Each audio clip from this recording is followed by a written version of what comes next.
अंधेरी रात का खौफ गांव के पास एक पुराना खंडहर था जिसे लोग भूतिया हवेली के नाम से जानते थे। इस हवेली की कहानियां गांव के हर बच्चे ने सुनी थीं। कहते हैं कि इस हवेली में रात के समय अजीब अजीब आवाजें आती थीं और जो भी वहां गया कभी वापस नहीं लौटा। एक रात रामू और उसके दोस्त मोहन और श्याम ने हिम्मत करके उस हवेली में जाने का फैसला किया।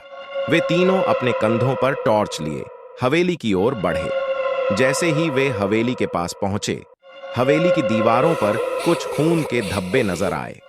हवेली का बड़ा लोहे का दरवाजा जोर की आवाज के साथ खुला, जैसे कोई उन्हें अंदर खींच रहा हो। हवेली के अंदर दाखिल होते ही एक अजीब सी ठंडक ने उन्हें घेर लिया। चारों ओर धूल थी और हर चीज पर जाले लटके हुए थे। रामू ने टॉर्च की रोशनी आगे की ओर की तो देखा कि हवेली के बीचों बीच एक टूटा हुआ झूला लटका हुआ था जो हवा में धीरे धीरे हिल रहा था। जैसे ही उन्होंने कदम आगे बढ़ाए, दरवाजा जोर की आवाज के साथ अपने आप बंद हो गया। तीनों की धड़कनें तेज हो गईं। आगे बढ़ते हुए उन्हें सीढ़ियों से नीचे की ओर जाने वाली एक गुप्त सुरंग दिखाई दी। श्याम ने कहा, शायद हमें नीचे जाना चाहिए, देखना चाहिए कि वहां क्या है। तीनों धीरे धीरे सीढ़ियां उतरने लगे।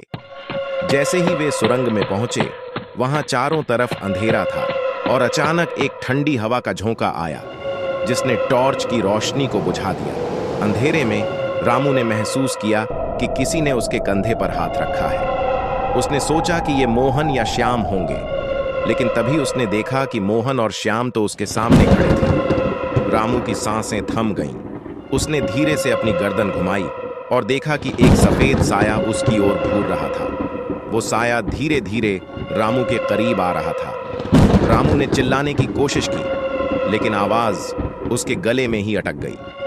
मोहन और श्याम ने रामू को घूरते देखा और जैसे ही उन्होंने पीछे मुड़कर देखा, वो साया तेजी से उनके पास आ गया। तीनों ने डर के मारे भागने की कोशिश की, लेकिन उनके पैर जैसे जमीन में धंस गए थे। अचानक हवेली की छत से एक भयानक चीख की आवाज आई और देखते ही देखते तीनों उसी सुरंग में गायब हो गए। अगली सुबह गांव वालों ने सुना कि रामू, मोहन और श्याम रात को हवेली गए थे, लेकिन वे कभी वापस नहीं आए।